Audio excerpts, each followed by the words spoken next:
કામે ન જવા દેતા, કોઈ કામ કરવું નથી, વાડીમાં એને બારા કાઢે.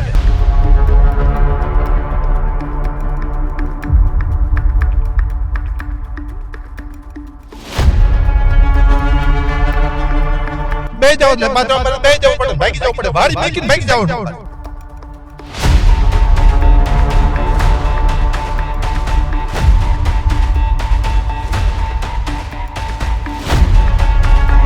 તાળા તોડી નાખવામાં આવ્યા છે, લેડીઝ હોય તો એમને ગાળો દેવામાં આવે છે.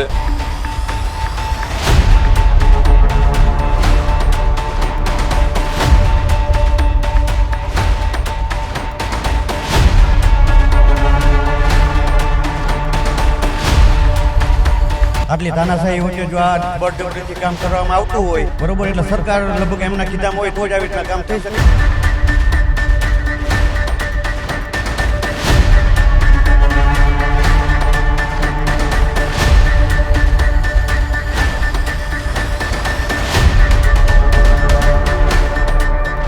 ધારાસભ્યને ફોલોઅપ લેવાનું કીધું, હજી ન્યાય જવાબ લીધો નથી.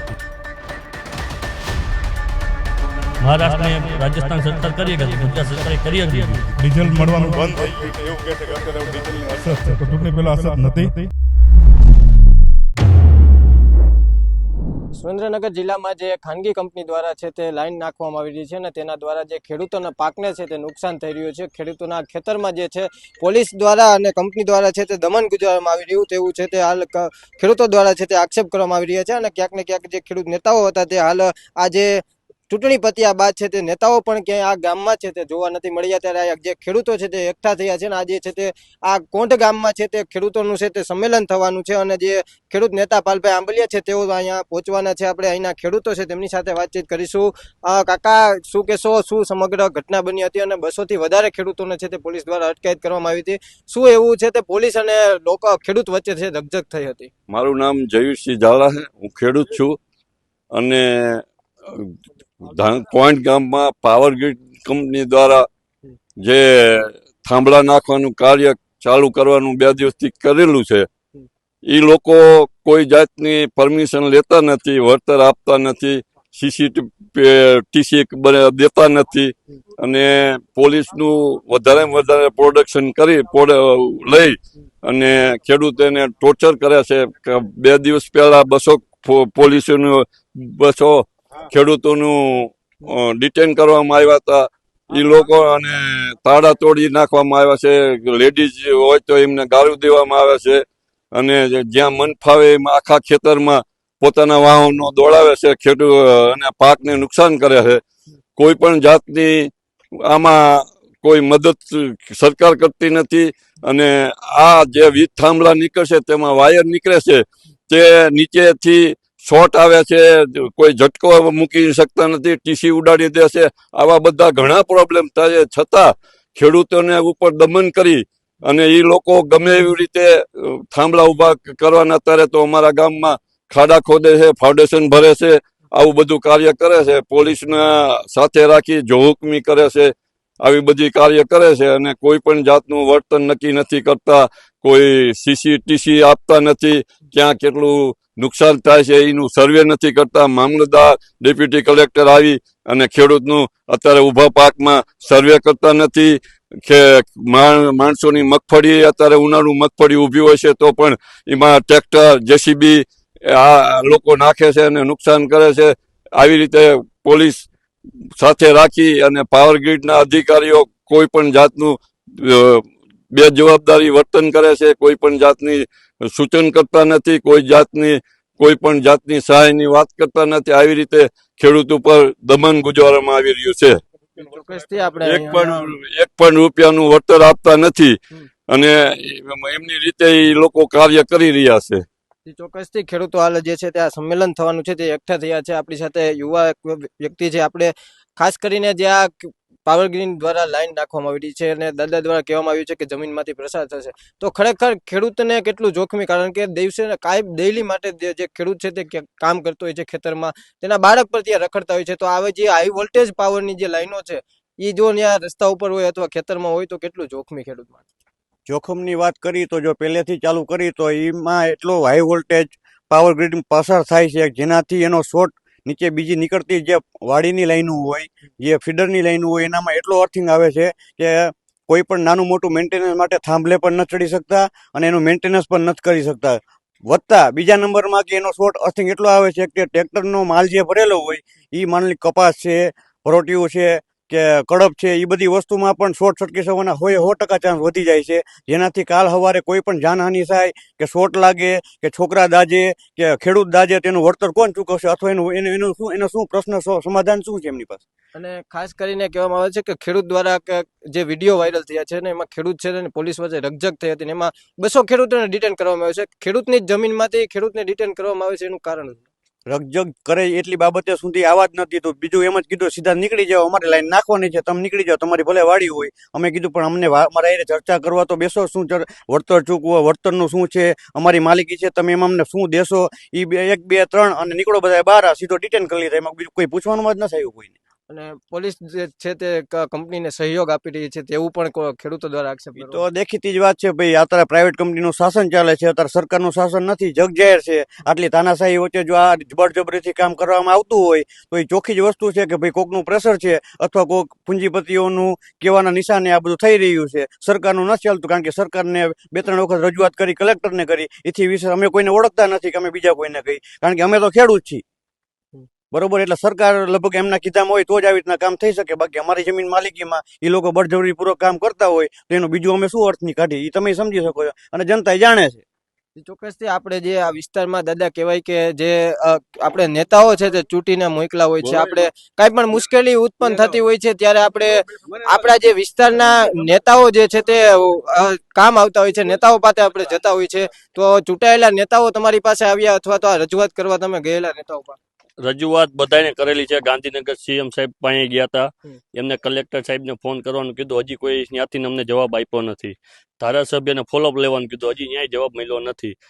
ખેડૂતની સાથે જે અન્યાય થયો છે એ બધા જગ જાહેર જોવે છે. ઘણી બધી માધ્યમથી બતાવવામાં આવ્યું છે. આજ તમે આવ્યા છો B6-9 દ્વારા, તમે બતાવવા આવશો. અમારી એક જ માંગ છે, તમે કામ કરવામાં અમને કોઈ વાંધો પણ પહેલા અમને વળતર આપો, કામ પછી ચાલુ કરો. આની માટે એક પર્સનલ કાયદો બનાવવો જોઈએ આખા ભારતનો, બધાને સરખું વળતર. મારી વાડીમાં આવતો હોય, આમની વાડીમાં આવતો, જે પણ ખેડૂત આવતો હોય, જે વળતરનું એક મૂલ્યાંકન નક્કી કરો.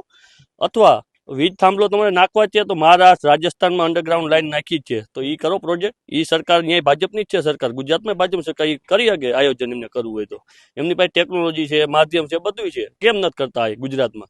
મહારાષ્ટ્રને રાજસ્થાન સરકાર કરી શકે તો ગુજરાત સરકારે કરી શકવી જોઈએ. અને તાનાશાહીને હદ છે, ટિફિન દેવા ન જવા દેતા, મજૂરને ન જવા દેતા. તમારા જ ખેતરમાં તમને ટિફિન દેવા માટે નથી? અમારા ખેતરમાં કાલ ટિફિન દેવા ગયા હતા, ટિફિન ચેક કર્યા કે શું છે આની અંદર, શું ટિફિન નું. અમે કઈ આતંકવાદી ની તો છીએ કે બોમ્બ લઈને તો જવાનું નથી. એકલો માણસ જાય તો શું અહીંયા કામ બંધ કરે શકશે? 700 પોલીસ હોય ને એક માણસ શું બંધ કરે શકશે કામ? તો વાડીએ મજૂર હોય, કોઈનો ડ્રાઈવર હોય, કોઈ જીસીબી હાલતું હોય તો એના ટિફિન દેવા તો જવા દેવા જોઈએ ને. અમારી એટલી જ માંગ છે પ્રયાસને. બીજા માણસને તમે જાઓ તો વાડીએ, કે લોકલ માણસ છે, એની મજૂર છે, કોઈ ઢોરા દોવાના, ગાયું દોવાની, એને તો ટાઈમ થાય એટલે સાંજે જવું પડે વાડીએ. એમને જાઓ તો એમને શું કામ અટકાયત કરો છો? અમારે ક્યાં તમારે ઘર્ષણ કરો? અમારે કોઈ ઘર્ષણ નથી, અમે અમારી લડત માટે, હક માટે લડી છીએ. અમારે બીજું કોઈ અમારો ઓલો એજન્ડા નથી. કંપની દ્વારા ખેડૂતો પાસેથી મંજૂરી લેવામાં આવી હતી કે આ રીતે પોલ છે તે તમારા ખેતરમાં આવશે અને આવું બધું આયોજન કરવામાં આવશે? ખેડૂતો પાસે કોઈ મંજૂરી લેવામાં નથી આવી. કોઈ પાવરગ્રીડના અધિકારીઓ અમારી સાથે હજી વાત નથી કરી. પેલી સરસ પાવરગ્રીડના અધિકારીઓ આવે તો એને ગ્રામ પંચાયતની મંજૂરી લેવી પડે, કોઈકને બોલાવવો પડે, 5.5 આગેવાનોને આની અંદર શું કરવું, સંકલન કરવું. અમારી સાથે કોઈ સંકલન નથી કર્યું. અને મેઇન પ્રશ્ન અમારા કોણ ગામને બિન ખેત બતાવ્યું છે, પિયત જમીન છે અને બિન ખેતી કરી નાખ્યું છે કલેક્ટર સાહેબમાંથી. એ અમારો મોટો પ્રશ્ન છે પેલો. એટલે તમારે આમ બિન પિયતમાં ગણાય છે અત્યારે તમારે ખેતીવાડી? અત્યારે વળતર બિન પિયતનું કરી નાખ્યું છે અમારું. બાકી અમારી જમીન પિયત. હવે આ જે ટૂંકમાં તમારા પાકને નુકસાની થઈ રહી છે કંપની દ્વારા, તો તમને એમાં વળતર નહીં આપવામાં આવે, બિન પિયતમાં ગણાય? અમને કઈ આપ્યું જ નથી વળતર. પાકનું આપ્યું નથી, થાંભલાનું આપ્યું, હજી કઈ નક્કી જ નથી કર્યું શું વળતર આપવું. તમારી સાથે કઈ વાતચીત જ નથી થઈ જ નથી વળતર બાબતની કોઈ. અત્યારે એમની રીતે એમને કામ ચાલુ કરી નાખ્યું છે પોલીસના પ્રોટેક્શન લઈને, બસ બીજું કઈ નહીં. વળતરની કોઈ મૂલ્યાંકન આ કદી નક્કી થયું નથી. અમે વળતર માટેની લડત છે અમારી, આ જે છે મેન. ચોક્કસથી કહી શકાય કે જે ખેડૂત છે તે રાત્રે નિંદ્રામાં સૂતો હોય છે ને સવારે ઉઠે તો તેના કંપની છે તેમના ખેતરમાં જઈને પાવર પોલ છે તે નાખતા હોય છે. કાકા શું કહેશો કે જે ખેતીવાડી કરતા હોય છે, આપણે હરોજ ખેતર જતા હોય, પરંતુ બીજા દિવસે ખેતર જાય ત્યારે ખ્યાલ આવે કે આપણા ખેતરમાં છે તે પોલ નાખવામાં આવી રહ્યો છે, કોઈ પણ મંજૂરી નહીં, કોઈ પણ નહીં, તો આ કઈ રીતે છે તે શક્ય બને? ખેડૂતે જે પોતાનો પાક છે તે વાવીને દેશનું ભરણ પોષણ કરતો હોય છે અને તેમના જ વાડીમાં આ રીતે દમન ગુજારવામાં આવે તો શું કહેશું? અમે મારું નામ વિક્રમસિંહ છે. હા, અભણ માણસ છું. અંગૂઠા થાપ ઠેઠ નારી ચાણા ની સડક નીકળી ત્યાં રાવરી સડક રહીને ત્યાં હગું કોઈ ખેડૂને કામે ન જવા દેતા, કોઈ કામ કરવા નથી, વાડીમાં એને બારા કાઢી મેલે. તો અમારે બીજાને શું થાંભલો જે આવે એ તો બરોબર છે, પણ બીજાની વાડીમાં કોઈ ન રહેવા દેતા. પોલીસ વાળાનું એટલું દબાણ એને આપણે જે વાડીયા કામ કરતા હોય ને બે જાવ એટલે પાછું અમારે બે જવું પડે, ભાગી જવું પડે. વાડી મેકીને ભાગી જવાનું અમારે. તમારી જ વાડી મારી જ વાડી તો ભાગી જવાનું રે લો. તે નારી ચાણી સીમ સીમ કરીને રાવરિયા વતની સાઈડે કરીને અહીંયા હગું અમને વાડીમાં કોઈ ન રહેવા દેતા. તો એનું અમારે શું કરવાનું? કાકા ખાસ કરીને કહેવાય કે ચોમાસાની જે છે નજીક આવી રહી, બેહાડી દે ગાડીઓમાં, અહીંયા બોલવા નથી દેતા, ન રહેવા દેતા વાડીમાં. છોકરાને બેહાડી દે, કોઈ મજૂરને ન રહે. આપણે વાડીયા ઢોરા પાવા જવા કે કઈ કોક તો વાડીયા અત્યારે વાવણીનો દિવસ છે, વાપવાનું હોય, મોટર રાખવાની હોય, તો કોઈ અમને વાડીમાં નહીં કરવા દેવાનું. આ કેવો ન્યાય? અમે આ પણ માણસ, અમને કોઈ આવડતું નથી, પણ આ એક મહેરબાની કરીને એટલું કરે કે બીજાને કામ કરવા દે. બીજાને શું છે? ચોક્કસથી આપણે છે તેમની સાથે વાત કરીશું. ભાઈ, ખરેખર અત્યારે છે તે ચોમાસાનો સમયગાળો નજીક આવી રહ્યો છે અને ખરેખર ખેડૂતમાં જે ખેડૂત અત્યારે અગાઉ જે તૈયારી કરતો હોય છે વાવણી માટેની, તો એમાં અત્યારે ખેડૂતને ખેતરમાં ગરવા નથી દેતા. તો આમાં ખેડૂત કઈ રીતે આગળ જઈ શકે? અને ખાસ કરીને ડીઝલ પણ અત્યારે ખેડૂતને મળતું નથી આ યુદ્ધના કારણે. તો આમાં એક બાજુ ડીઝલની મુશ્કેલી ને એક બાજુ આ જે પાવર ગ્રીડ કંપની દ્વારા જે લાઈન નાખવામાં આવે છે, તો આમાં ખેડૂત બંને તરફથી છે તે પીછાઈ રહ્યો છે. તો આમાં શું લાગી રહ્યું છે તમને? પેલા તો આપના માધ્યમથી એ જ કહેવા માંગુ છું કે હું કોઈનો માજી સરપંચ છું. મારું નામ હરપાલસિંહ ઝાલા છે. અને જે અત્યારે જે આ મોંઘા ખાતર, એ ખાતરના જે ભાવ વધારો, 700 રૂપિયા ખાતરમાં ભાવ વધારો કરી દીધો છે, ડીઝલમાં ભાવ વધારો કરી દીધો છે. તો શું આ વધારો ચૂંટણી પહેલા નથી કરી શકતા? કે જેવી ચૂંટણી પૂરી થઈ એટલે ખાતરના ભાવ વધારી દીધા, ડીઝલના ભાવ વધારી દીધા, અને ડીઝલ મળવાનું બંધ થઈ ગયું છે. એવું કહે છે કે અત્યારે ડીઝલની અછત છે, તો ચૂંટણી પહેલા અછત નથી.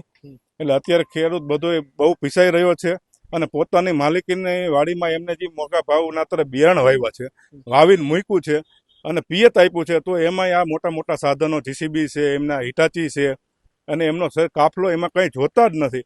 એમાં જઈને બધું રમણ ભમણ કરી નાખે છે અને ખેડૂતોને બંદૂકો આરે હથિયારો લઈને જાય છે. તો એમાં ખેત મજૂર કરતા બધા મજૂરો ભાગી જાય છે વાડી મૂકીને. અને બધાને ખેડૂતને અત્યારે પોતાના વાડીએ ગાયું ધોવા જવું હોય, સાંજે પોતાના ઢોરા પાવા જવું હોય તો પાવા નથી જતા, સીધા આવે બેહાડ દે ગાડીમાં અને વહી જાવ ધાંગધા પોલીસ સ્ટેશને જઈ ડિટેન કરી નાખે છે અને રાતે 10-11 વાગે મૂકે છે. એટલે અત્યારે ખેડૂત આ કહેવાય છે કે ખેતી પ્રધાન દેશ છે, પણ એ માયલું અમને કંઈ લાગતું નથી કે ખેતી પ્રધાન દેશ છે. એટલે અત્યારે ખેતી માટે બહુ, ખેડૂત માટે બહુ તાનાશાહી રીતે આ પ્રશાસન કરી રહ્યું છે, ખૂબ તાનાશાહી કરી રહી છે. અને અત્યારે ખેડૂત અત્યારે બહુ આનાથી દુઃખી છે અને બહુ નારાજ છે. ખાસ કરીને આપણે જોતા હોય છે ખેડૂત છે તેને દિવસે ને દિવસે મુશ્કેલી પડતી હોય છે. બિયારણ હોય તો એની લાઈનમાં ઊભું રહેવું પડશે, તો ડીઝલ હોય તો એમની પણ લાઈનમાં ઊભું રહેવું પડતું હોય છે. અને ક્યાંક ને ક્યાંક આ જે લાઈનો આવતી હોય છે તેને લઈને પણ ક્યાંક મુશ્કેલી પડતી હોય છે. તો આ દિવસે ને દિવસે ખેડૂતોને મુશ્કેલી પડતી હોય છે. તો ખરેખર એમની વારે કોઈ આવે છે ખેડૂતની વારે કોઈ આવતું નથી. એક જ છે, ખેડૂતને જાગવું પડશે પોતાને. આ તકલીફનું સમાધાન ખેડૂત જાગશે, ખેડૂત એકતા બનશે તો જ છે. બીજું, તમારા માધ્યમથી બી સાહેબના માધ્યમથી હું કહેવા માંગે હર્ષભાઈ સંઘવી સાહેબને, ગૃહમંત્રીને, તમે પોલીસ પ્રશાસનને સૂચના આપો કે આ બધા બીજા સામાન્ય માણસને વાડીએ જવા દે. તમે આ B6 ના 9 માધ્યમથી બતાવજો, હર્ષભાઈ સંઘવી સાહેબ સુધી પહોંચાડજો, ગૃહમંત્રી સાહેબ સુધી, કે સામાન્ય માણસને જવા દો, બીજાને તકલીફ ન આપો. બાકી જેની વાડીમાં પોલ આવે છે એને તો જવા જ નથી દેવાના, પણ એની આજુબાજુ વાડી હોય ને કોઈને ટિફિન દેવા જવું, આ જવું, એને તકલીફ ન પડે એ માટે પોલીસ પ્રશાસનને સૂચના આપો એવી અમારી માંગ છે. એટલે જેની વાડીમાં કામ હાલતું હોય એની આજુબાજુની વાડીમાં પણ કોઈ નથી જવા, આજુબાજુ વાડીવાળાને નથી જવા દેતા. રસ્તો બ્લોક કરી નાખ્યો છે. 700 800 પોલીસનો કાફલો છે, જાય તો રોકી લે છે, ના કે જાઓ વહી જાઓ ઘરે, નથી જવા દેવાના. સાંજે કામ પતે પછી જઈજો, બસ એ એમનો નિયમ છે. સાંજે કામ પૂરું થાય પછી તમારે વાડીમાં જવાનું ને પાછા સવારે લોકો આવે એટલે તમારે નીકળી જાય. હા, સવારે આવે એટલે ન જવા દે. સાંજે 9 વાગે જાય, 9 વાગે આપણે શું વાડીએ કામ હોય? પછી આપણે સવારે 7 થી સાંજના 7 સુધી કામ હોય વાડીએ, કઈ ગાય ધોવાની હોય, ઢોરા ધોવાના, મજૂરનું કામ હોય, દાડિયા લાવવાના હોય. સાંજે દાડિયા છૂટી જાય. અત્યારે બીકના મારે દાડિયા નથી આવતા, પોલીસ પ્રશાસન ને એટલું છે, દાડિયા કોઈ નથી આવતું. તમારા અહીંના જે નેતાઓ છે તમને કઈ રજૂઆત કરેલી? સ્થાનિક નેતાઓ આવેલા તમારી પાસે? રજૂઆત એમને કરી છે પણ કોઈ યોગ્ય હજી જવાબ મળ્યો નથી. એમની રીતે એમને રજૂઆત કરી છે આગેવાને બધે, પણ કોઈ યોગ્ય હજી અમને જવાબ નથી મળ્યો કોઈ પાસેથી. આગામી સમયમાં ખેડૂતનું શું રહેશે? આજે સંમેલન થશે ત્યારબાદ આગામી સમયમાં ખેડૂતની રણનીતિ શું રહેશે? આગામી સમયમાં આંદોલન કરશું ઉગ્ર, રોડ રસ્તા કે આ તે વાડી ઉપર જઈને કે બધા મીટિંગ સંકલન કરીને કલેક્ટર સાહેબને આવેદનપત્ર આપશું, મામલતદાર સાહેબને બધાને આવેદનપત્ર ને એવું આપશું. અમારી રણનીતિ છે, અમને મેન અમારી રણનીતિ એ છે અમને પૂરતું મળે વળતર બધા ખેડૂને, અમારો બીજું કોઈ ઓલું નથી. ચોક્કસથી કહી શકાય કે ખેડૂતો છે તે હાલ રજૂઆત કરી રહ્યા છે કે અમને પૂરતું છે તે વળતર મળે, અમારું જે આ ખેતરોમાં જવા માટેના જે રસ્તાઓ છે તે ખાલી કરી દેવામાં આવે, અમને ખેતર જવા દે, કારણ કે જે ટૂંક સમયમાં ચોમાસાનું જે નજીક આવી રહ્યું છે તેને લઈને છે તે હવે વાવણીની તૈયારીઓ છે તે ખેડૂત કરતા હોય છે. કાકા, તમારે કેટલા વીઘા ખેતર છે ને અત્યારે જે આ લાઈન આવી રહી છે તમારા ખેતરમાં આવી રહી છે કે શું? મારા ખેતરમાં આવી છે લેન આવી છે. કેટલા વીઘાનું ખેતર છે તમારું? છે 15 વીઘાનું. તો તમને ખેતરમાં જવા દે કે નથી જવા દે? અત્યારે હજી પહોંચ્યા નથી, અહીંયા અમારે ખેતર ઉલી નથી પહોંચ્યા, આગળથી હાલ્યા આવે, હવે આવશે એટલે નહીં જવા દે. તો હવે તમારો વારો આવશે ને ચોમાસું નજીક આવશે તો પાક વાવવાનો સમય થઈ જશે, તો તમને ખેતરમાં નહીં ગરવા દે તો તમે શું કરશો? તો પછી અમારે કેવી રીતે ગરવા જોઈએ? એમ કે ગરવા જ નથી, એમ રસદ કરી લે, પછી ક્યાં કેવી રીતે જઈ શકીએ અમે ખેતર? એ રસદ કરી લે, અમને પૂરે ખેતર પહોંચવા જ નથી દેતા.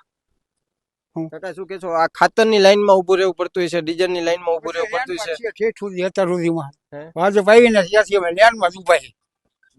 ઠેઠ સુધી ગમે તે વસ્તુમાં લેનમાં જ રહેવાનું. હાથ બાર કઢાવવા હોય તો લેનમાં, ગમે એ વસ્તુમાં કાગળિયા કઢાવવામાં લેનમાં જ છીએ.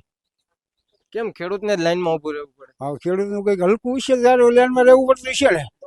નકર તો એ બધા મોટા મોટા માણસ ત્યાં ઊભું નથી રહેવું પડતું લેનમાં. અમારે ખેડૂતનું કંઈક હલકું ભારતા છે. કાકા, આપણે જોઈએ તો ડીએપી યુરિયા ખાતરના ભાવ વધતા હોય છે, તો સામે ખેડૂતનો પાકનો ભાવ નથી વધતો, એનું કારણ શું લાગે? હવે એ તો સાહેબ શું સમજાય, અમને કઈ નક્કી નથી થતું. નીતિ એવી સરકારી અમારી પાસે એનું કારણ શું લાગે કાકા તમને? એનું કારણ એ જ છે કે સરકારને આમ જુઓ તો નરેન્દ્ર મોદી એમ કે છે કે ખેડૂત લક્ષી છે, પણ આ જોતા એવું લાગે છે કે આ ખેડૂત વિરોધી છે. કારણ કે ઘઉં નીકળે તો 400 રૂપિયા થઈ જાય અને ડીએપી લેવી હોય તો 2500 રૂપિયા થાય. અત્યારે 1 વીઘે મગફળી વાવી હોય તો 10,000 રૂપિયાનો ખર્ચ આવે છે, અને જયારે મગફળી ઉત્પન્ન થાય છે એટલે 12,000 રૂપિયા 1200 રૂપિયા એવી રીતે મગફળીના ભાવ કરી નાખશે. અને ખેડૂતના ઉપર અત્યારે જે દમન થઈ રહ્યું છે એ જો ખરેખર બહુ જ ત્રાસ છે. તમને વિચાર કરો કે નાના નાના બાળકોને પણ ઉપાડી જાય અને ડિટેન કરે. પડખેની કોઈ મજૂર અત્યારે ખેડૂતની વાડીએ રહેવા તૈયાર નથી. એમ કે પોલીસ આવીને અમને લઈ જાય, તમે શું કરી? પેલા કાકા સોનું એક તોલું એક માંડવી કહેતા ને કે માંડવી આપતો તો એના સાથે સોનું આવી જતું, અત્યારે મળે છે સોનું? સોનું તો નથી મળતું, માંડવી નથી મળતી. અત્યારે સોનું ક્યાં પહોંચી ગયું, ચાંદી ક્યાં પહોંચી, એ બધું નોર્મલ વાત થઈ જાય, એક બાજુની વાત. પણ જ્યાં સુધી ખેડૂતને સંગઠિત નહીં થાય ત્યાં લગી આ પ્રશ્ન નહીં પતે. ખેડૂતને સંગઠિત થઈ સરકાર સામે તાકાત બતાવવી પડશે, તો જ ખેડૂતનું સાંભળશે. શું લાગે આગામી સમયમાં ખેડૂતને એક થવું જોશે? તમને જરૂર એક થવું જ જોઈશે, અને સરકાર સામે જ એક થઈને પ્રયત્નો કરવા પડશે. નકર આ કોઈ દિવસ સરકાર બે પાંદરે ખેડૂત નહીં થાય. સરકાર ખેડૂત વિરોધી જ છે. કારણ કે તમે જુઓ કે એક દિવસમાં 700 રૂપિયા ડીએપીમાં વધારી દીધા. જે 1400 રૂપિયાની હતી એને 2400 રૂપિયા થઈ જાય. ખેડૂત કરે શું? ખેડૂતને નાખ્યા વગર તો હાલવાનું નથી. અત્યારે 1 વીઘો મગફળી વાવો ત્યાં 3200 મણ બિયાર છે, 2 વીઘા નાખે. તમે વિચાર કરો ક્યાં કેટલું ખર્ચ થાય. એના ઉપર આ પાવર ગ્રીડ વાળા એમના વાહનો ફેરવે છે, મગફળી ઉગવા નથી દેતા અને વળતર બાબત કઈ બોલતા નથી. જી ચોક્કસ છે. આ ખેડૂતોના જે સ્પષ્ટ આક્ષેપો છે કંપની સામે કે કંપની દ્વારા છે તે અમારી સાથે વાતચીત કરવામાં નથી આવી. કંપની દ્વારા છે તે કોઈ પણ પ્રકારનો છે તે અમારા જે હલ જોતો છે કે અમારા જે રસ્તા ઉપર છે ખેડૂતને ખેતર જવા દે, ખેડૂતને જે કામ હોય છે તે કરવા દે, પરંતુ ખેતર જાય તે પહેલા જે ખેડૂતને છે તે ક્યાંક ને ક્યાંક પોલીસ દ્વારા છે તે ડિટેન કરી લેવામાં આવે છે અને પોલીસ અને કંપની ઉપર છે તે ખેડૂતો દ્વારા છે તે હાલ આક્ષેપ કરવામાં આવી રહ્યા છે. આગામી સમયમાં હવે આમાં ખેડૂતો માટે કેવો નિર્ણય લેવામાં આવે છે અને શું આ કંપની દ્વારા છે તે ખેડૂતોની માંગ સ્વીકારવામાં આવે છે કે કેમ તે જોવાનું મહત્વનું છે. કેમેરા પર્સન શ્રદ્ધા સાથે Pradeep Pathak, BS9 TV news કોટ.